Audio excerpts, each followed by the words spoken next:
La gran inmigración entre 1880 y 1914 no fue un mero agregado de población extranjera a la sociedad criolla, sino que se forjó en nuestro país una sociedad radicalmente nueva.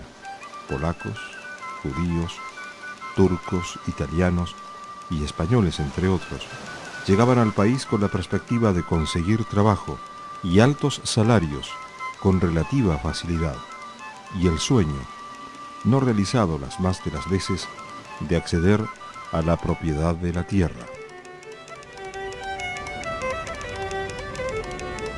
Después de muchos y difíciles días de viaje en barco, la mayoría de los inmigrantes viajaba en tercera clase, la travesía había llegado a su fin. Los pasajeros, con su documentación argentina, se encuentran con sus familiares, amigos o empleadores. Los que no tienen conocidos en la nueva tierra sufren las penurias del desembarco en Buenos Aires. El hotel de inmigrantes, donde los recién llegados podían alojarse gratuitamente durante 5 días, desde allí, unos se trasladarán a un conventillo, otros a una vivienda más digna, y algunos pocos viajarán hacia el interior.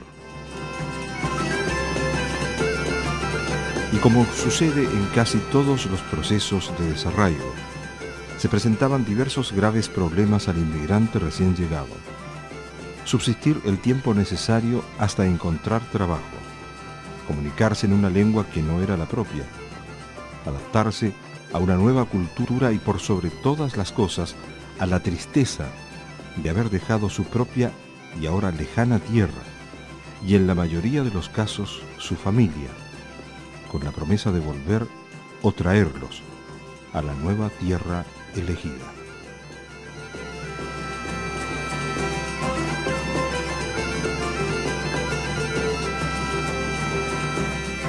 En los años 50, España y las regiones de Andalucía y Galicia fueron una de las mayores emisoras de emigrantes al norte de Europa y en los años de la Guerra Civil y la posguerra a países latinoamericanos como Argentina. Yo a mi papá no lo conozco, no sé quién es. Yo soy hijo natural de Vicente Racoba, ella se quedó sola en la casa, en la aldea. Entonces los hermanos la reclamaron y vino para Argentina en el 50, vinimos nosotros. Yo tenía 3 años, cumplí 4 en Argentina. Junto con mi madre y mi hermana llegamos a Montevideo en 1956. Todavía en 1956 estábamos en esa interminable posguerra para los españoles.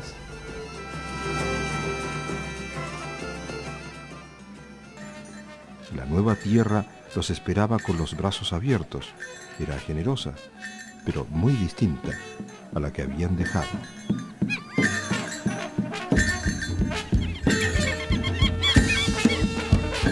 Detrás de cada inmigrante solitario, detrás de cada familia de inmigrantes que llegaba para hacer la América, hay una historia particular, llena de dificultades.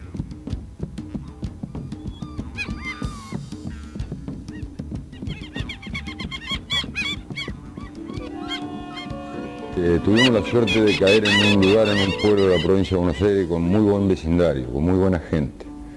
Casi todos inmigrantes o hijos de inmigrantes, y nos ayudaron mucho porque mi mamá estaba sola, criándome a mí, lavaba ropa. Nos costó mucho, a mi mamá le costó mucho. Pasamos mucha necesidad, pasamos hambre. Después tenía buena clientela para lavar la ropa, la gente del banco ahí en San Vicente, una gente que trabajaba en el correo. Yo le ayudaba, yo aprendí a lavar ropa a los 5 años. Sí, yo transmití lo que me contaba mi mamá, de las costumbres que había, cómo se comía, cómo se trabajaba, cómo se vestía, cómo se divertían, qué se cantaba, qué no se cantaba. Todo eso lo mamé. Mi mamá decía que lo primero era ser decente y trabajando tenía que ser el mejor. No había otro, no podía haber otro donde yo estuviera trabajando que fuera mejor que yo. Es decir, ser decente y trabajador, el mejor. Eso es lo que nos metieron adentro, y así vivimos. Hacía ya 18 años, 17 años que había terminado la guerra civil, pero luego sufrimos las consecuencias de la guerra mundial segunda y esa terrible administración del dictador Francisco Franco. Si no fuera porque nuestra familia desde Uruguay, de Argentina, nos enviaba comida,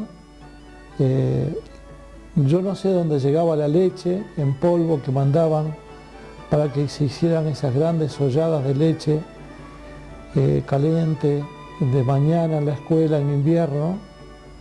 No sé de dónde vino, pero nosotros en la escuela recibíamos nuestra porción de leche, que seguramente venía, como nosotros decíamos, de América.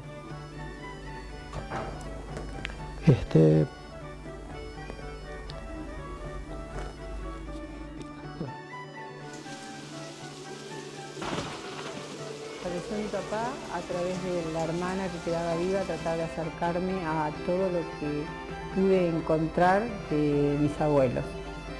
Lo que conseguí más rápido fue la libreta de embarque, que fue de cuando ellos salieron del puerto de Vigo en el año 1926. Esa libreta tengo yo una fotocopia porque el resto está depositada en la más grande de nuestra familia.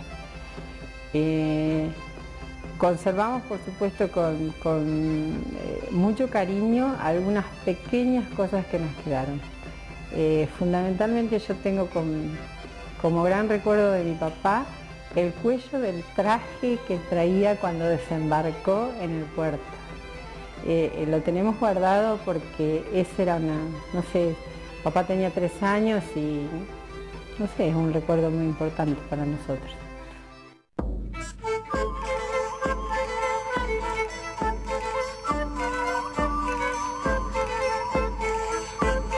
Cuando yo conocí a mis tías y pude hablar con ellas me confirmaron que era verdad que mi papá había tenido un hijo en España. Y por supuesto traté de localizarlo. Cuando fui a conocerlo, él estaba de vacaciones, así que le dejé una foto mía, una foto de mi papá y bueno, una pequeña cartita diciéndole quién era. Cuando llegamos a Barcelona, nos conectamos con mi familia y nos contaron que Manolo, que es el nombre de mi hermano, quería verme. Bueno, y cuando lo vi fue impactante, porque él es el vivo retrato de mi padre. Físicamente, su voz, sus gestos, y a pesar de que ellos prácticamente no se conocieron, porque mi hermano tal vez tendría 1 año o apenas 1 año cuando nació, mi papá fue cuando vino para Argentina. Mi padre, bueno, estuvo trabajando acá y cuando juntó el dinero para que su esposa y su hijo viajaran, la esposa no quiso venir a la Argentina. No estaba de acuerdo, no sé, se arrepintió, no quiso y entonces, bueno, él perdió todo contacto con su hijo y con su esposa, porque bueno, a raíz de eso hubo un quiebre en la relación y él nunca más supo de su hijo.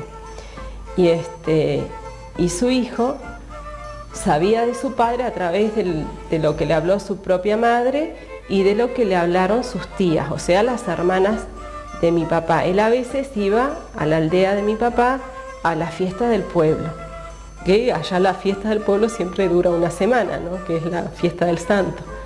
Y entonces ahí él siempre era cuando le hablaban de mi papá, pero siempre que le hablaban bien del papá. Entonces él decía que tenía un sentimiento encontrado, ¿no? Por un lado, esa rabia y esa bronca de no conocerlo, de no saber de él o que su padre se conectara con él, y por otro lado, aquellas personas que lo conocían hablaban bien de él. Una de las primeras preguntas que me hizo fue ¿por qué mi padre no me buscó? Y esa respuesta yo no la tengo. Pero lo que sí sé es que yo conocí a un hombre excelente, ¿no? A un hombre bueno en sus sentimientos, trabajador, muy protector de nosotras, de su familia, y no entiendo por qué sucedió eso. Pero lo que sí sé es que yo fui a transmitirle mi deseo de conocerlo, de contarle cosas de mi papá y tal vez de poner una pieza más en el rompecabezas de él, ¿no? Y también en el mío.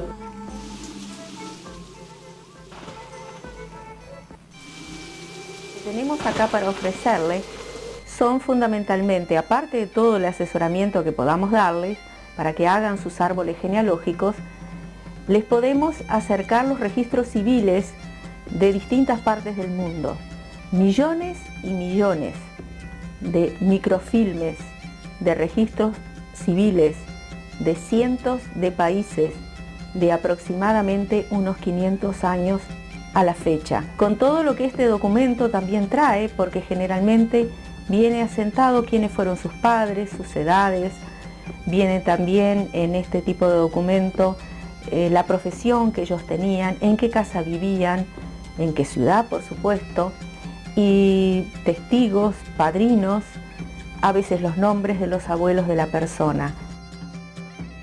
Abuelos, contemos a nuestros hijos quiénes somos, quiénes fueron nuestros antepasados, nuestros queridos padres y abuelos. Es muy importante que dejemos registrado, que dejemos anotado todas estas cosas, los acontecimientos más importantes de nuestra vida, los datos en las fotografías, para que no sean mudos testigos de nuestra vida. Y entonces todo esto va a pasar a nuestros hijos y a nuestros nietos.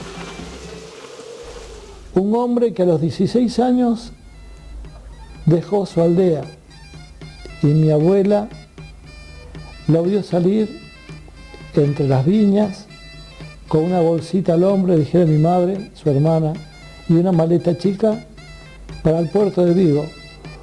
Y nunca más supieron de él. Nunca más nos volvieron a ver. La historia de muchos. Mi tío, José, hasta que falleció,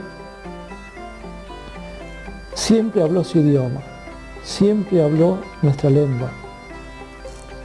Na nossa casa sempre falamos a nossa língua. Sempre. É algo sagrado. Não podemos deixá-lo de lado.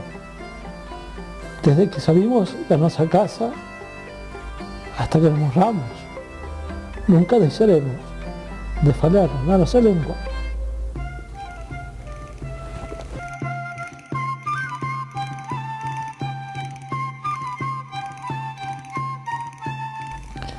El problema que tenemos los gallegos, que hemos venido desde niños o de jóvenes, que hemos tenido que dejar por alguna razón u otra de nuestra tierra, es el desafío de casi todos los pueblos que han tenido que dejar su tierra madre. Es cómo lograr pervivir en el tiempo las tradiciones que nosotros traemos. Cómo hacer que nuestros hijos, cómo lograr que nuestros descendientes amen con la misma intensidad que nosotros amamos la tierra. Bueno, esto es un gran desafío. Sí, yo iba a ir a hacer la conscripción en España, pero un mal nacido que atendía ahí en el consulado me trató mal, que le pegué un sopapo a la aldea. Mi hermano que tendría 10 años más que yo. Me gustaría saber dónde nací y dónde está mi hermano. Todo ha sido positivo y el motivo de agradecimiento eterno, a tal punto que a los pocos meses de estar acá yo decidí ser ciudadano argentino, y al año y medio de estar en la Patagonia ya tenía mi nacionalidad argentina, ¿no? Naturalizado argentino. Hoy, a casi 21 años de ese traslado a esta tierra, como dice un paisano, un gallego de Comodoro, os meus osos, mis huesos, seguramente van a quedar aquí, en la Patagonia. Así llegaron hombres de carne y hueso, con las manos dispuestas a trabajar y con el corazón lleno de esperanzas de un mundo mejor para él y los suyos. Corresponde no dejar de señalar que esta América morena es la conclusión de un proceso acumulado de culturas marginadas y subordinadas, como así fueron subordinados y marginados los indios y los propios colonizadores, que en general provenían del sur de la península, muchos de ellos árabes convertidos a garrotazos. Por último, fueron marginados nuestros abuelos y bisabuelos, a los que expulsaron de Europa, porque el sistema productivo no tenía dónde meterlos. Por eso, la latinoamericana es una subcultura europea de marginados, y olvidarlo es negar nuestra esencia regional, de las grandes corrientes migratorias de las que mayoritariamente descienden los argentinos y a las que tanto debemos.